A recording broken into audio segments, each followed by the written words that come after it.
Hey everybody, this is Professor Keegan, and I'm here with this week's Thursday lecture, continuing our discussion of the antisocial thesis unit. And the content for today is actually the film Finding Nemo. And so I'm really excited to see what y'all think of this film. I'm assuming many of you have at least seen it once, maybe as a much younger person. And so this is a lesson in how theory can really actually change what we see in a text, can actually change the meaning of cultural texts. Um, so we'll get to that. I don't have a ton of reminders for you this lecture, except that if you're not following along with the Reading and Mapping Theory Projects tab that I added, we do have groups submitting their slides to us. And I think it would be great for you to click over into these projects and get a quick look at the unpacking of the material. You know, this assignment exists in our course to get you working at a level of close detail with the texts. And so these groups have been able to go into the material far more closely than I've been able to in these video lectures. So I think they're great supplementary material for you. And some of them, the one on the politics of refusal that was submitted last week, as well as this one on the queer art of failure, contain audio. So our presenting teams have figured out how to embed audio in their projects, and it's so great to be able to click through and hear people's voices. So I would highly suggest that you download those and take a look at them. Um, Other than that, I don't really have a lot of other reminders right now. I will say thank you so much for continuing to post as you are able on the discussion entries. I have been in contact with a number of you about deadlines and work that's going to be coming in as you complete it. So please do let me know how you're doing. I haven't heard from everybody since we went on remote, course design. So if you haven't turned anything in and you haven't let me know what's going on with you, now is the time to check in with me about that, just so I know what's going on. Um, okay, so a quick reminder to check out these projects, and we are continuing with our discussion of the antisocial thesis. And as I mentioned, we are looking at a cinematic work um, this class, the film Finding Nemo. This is a really, really popular mass cultural text. It's one of the films that Halberstam writes about in the book, The Queer Art of Failure. And I'm going to give you sort of a walk through some broad themes in the film, and then also a few kind of key details that might impact your response to viewing. So, the first thing to think about when we think about any kind of fictional work is what are some broad themes in the work that could be related to the body of theory that we're looking at.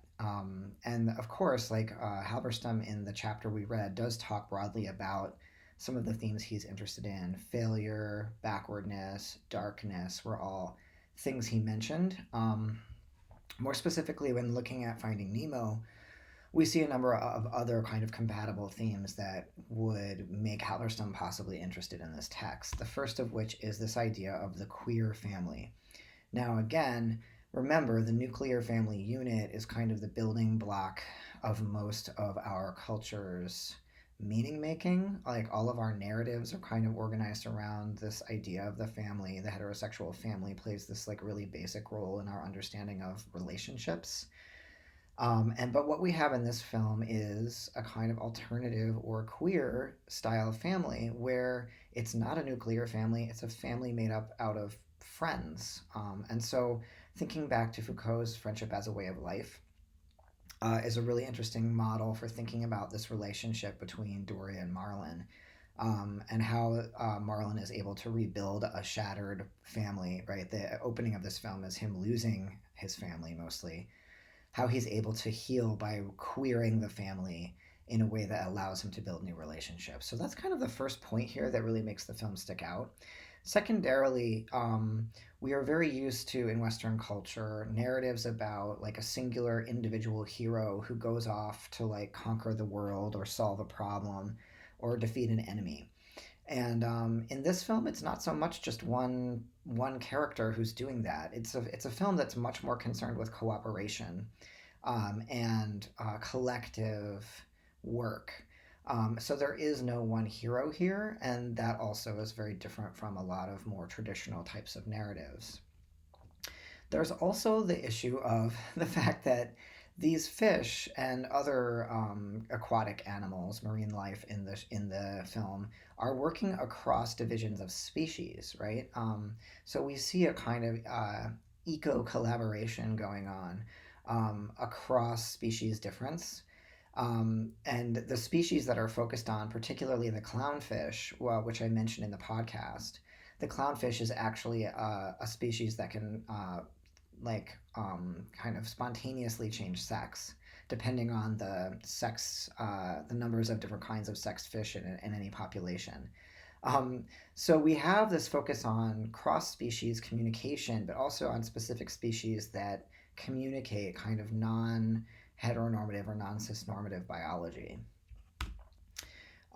This film is very much, in a lot of ways, critical of capitalism and critical of consumer culture. This is particularly true of how uh, Nemo gets treated like a pet, right?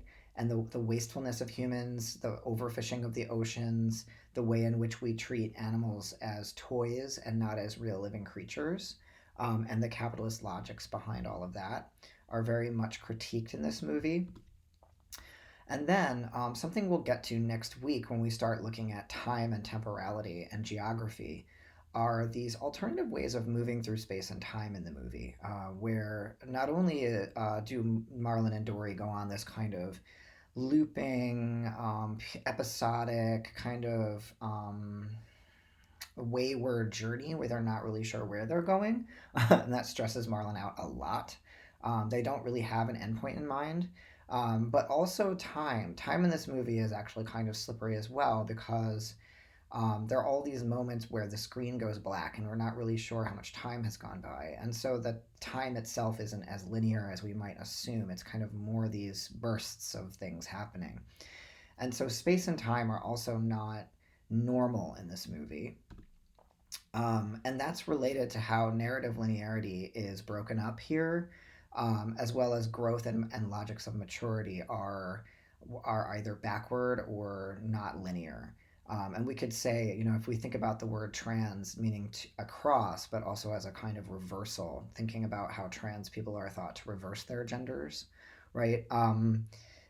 We could kind of start thinking about how there's a certain kind of trans logic to this movie of backwardness, kind of embracing immaturity, um, growing by refusing to be an adult, right? All of the ways in which the film is kind of reversing normative trajectories.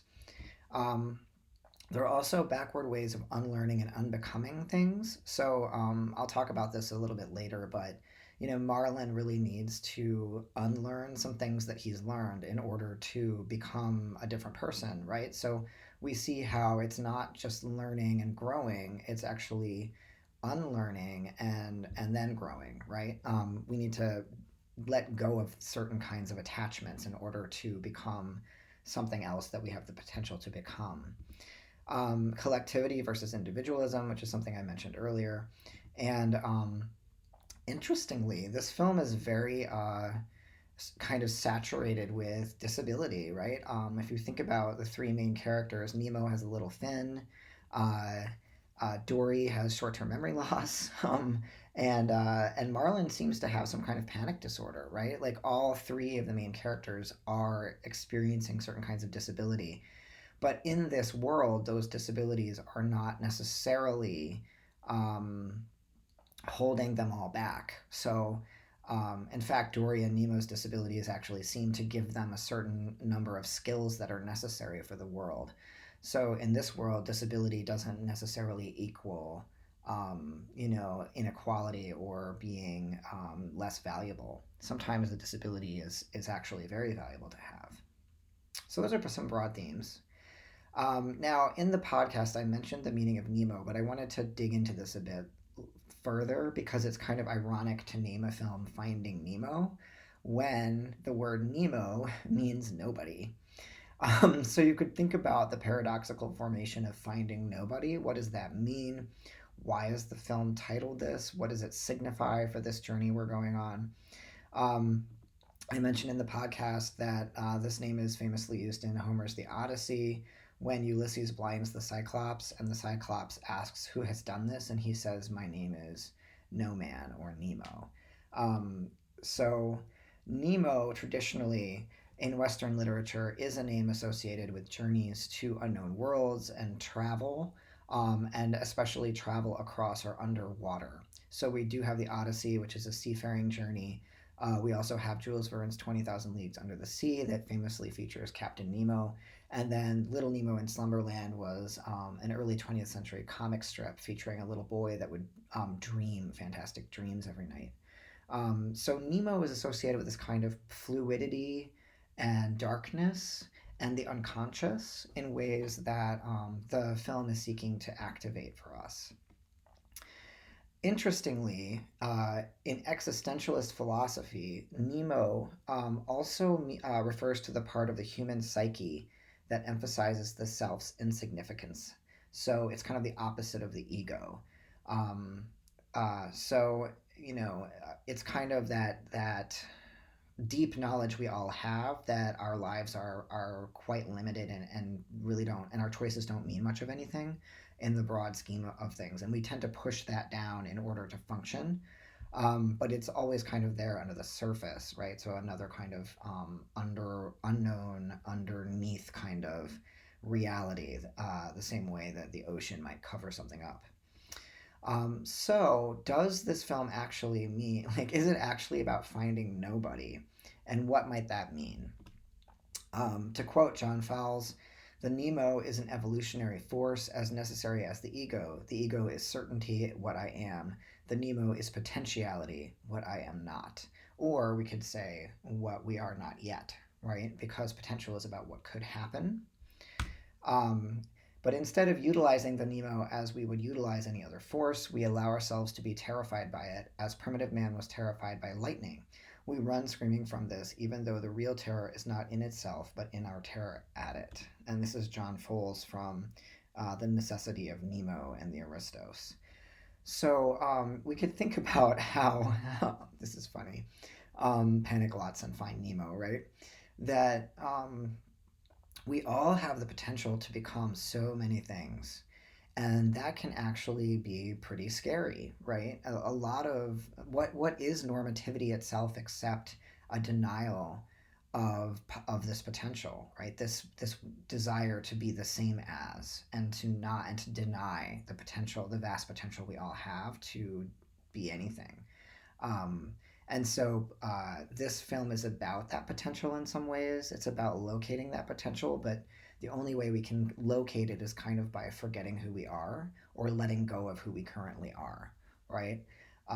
And so the film is indicating like we need to find nobody, meaning ourselves. And this is related to Marlin. This is kind of funny. I called this Marlin's backward journey, but it reminds me of Bill and Ted's bogus journey, right? Like, poor Marlin, he's having such a hard time. And what's funny here is that the film itself is generally thought of as a coming of age story about Nemo because his name is in the title, right? Like finding Nemo, we need to go find Nemo. Nemo needs to find himself. He needs to become who he is, right? But we could also think about the fact that it's not actually Nemo in this movie who undergoes the most change. So it's not actually a story about Nemo becoming Nemo. Nemo already is Nemo from the beginning. It's a story about Marlin, actually, because Marlin is the character who desperately needs to learn from Nemo and from Dory, right? And so, through a queer theoretical lens, if we take some of the stuff that we've learned in this class, especially in this unit, and apply it to the film, we start to be able to read it differently as a story of how Marlin is able to integrate the trauma of his lost family, right? And and through that integration, he is able to release his need for mastery and perfection. And remember, Halberstam says in the piece we read that we should be really suspicious of mastery and success, right? That there are these logics that encourage us to dominate other people and to win only at the expense of others, right? And Marlin is really obsessed with control. He is super panicked all the time. He wants to enforce rules on everybody. And it's through his encounters with Dory that he's able to actually start to see that that behavior doesn't lead where they need to go, right? So Marlin actually transforms, and he does this by learning to trust that failure, forgetting, backwardness, waywardness, and darkness are really these things that contain immense potential for change and discovery. It's only by getting lost, it's only by going backward and looping around and getting stuck that he and Dory ever get where they need to go to begin with.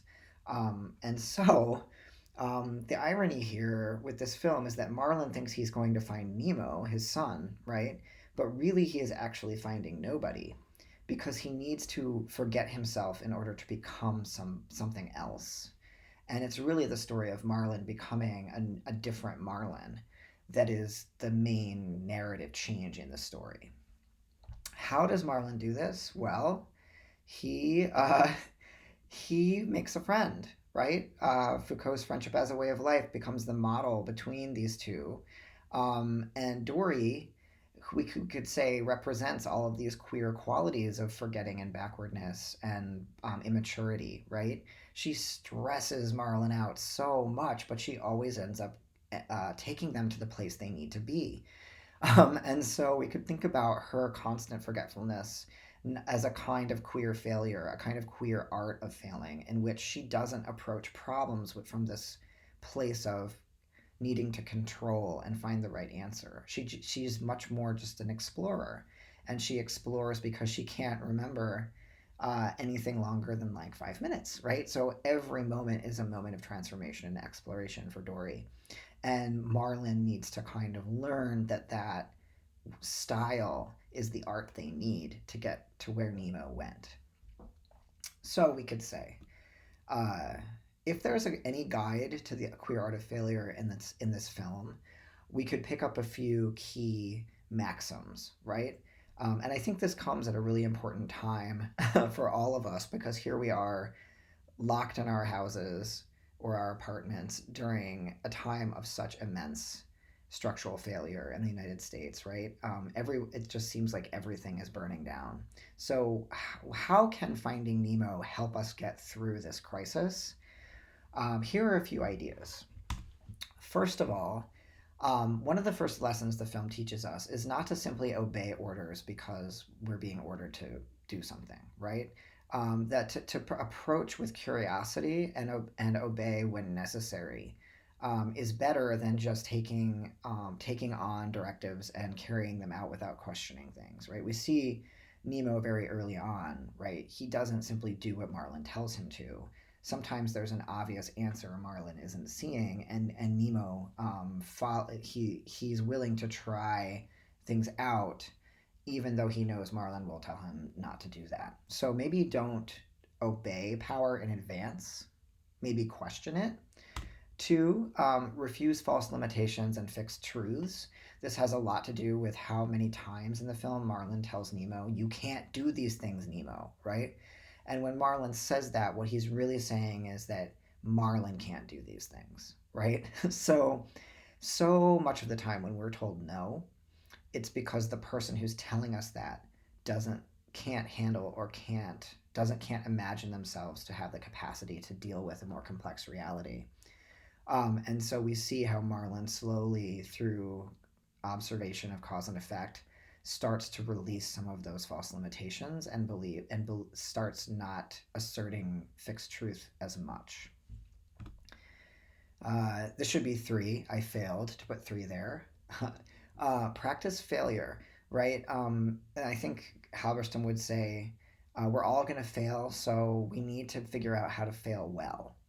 And there's a difference between failing badly and failing well. And failing well means you failed because you were pushing at something, right? You were experimenting. You were seeing what would happen. Failing badly would mean failing because you're not doing anything. It would be stasis, right? So we see how Dory constantly fails to be an appropriate companion for Marlin on this journey, and yet they fail well because they keep trying these weird new approaches to the journey, and it ends up leading them someplace productive. Um, Three, avoid mastery, right? So, this idea that we can be right all the time. I see this especially with students who've been kind of educated to think that being right all the time is possible or even desirable. It's much better to be curious all the time, or to be open all the time, rather than thinking that we can control and be perfect. Those are pretty toxic logics to live by. Four, approach backwardly. This has everything to do with how Dory and Marlin end up where they kind of need to be, but only by going the wrong way. Um, and so we could think about, being only goal oriented and chasing things only in the way it seems like we have to, can often really close down alternative routes of discovery, in any given situation. And so, what does it mean to kind of back your way into something? Five, get lost. Find other methods, paths, or modes.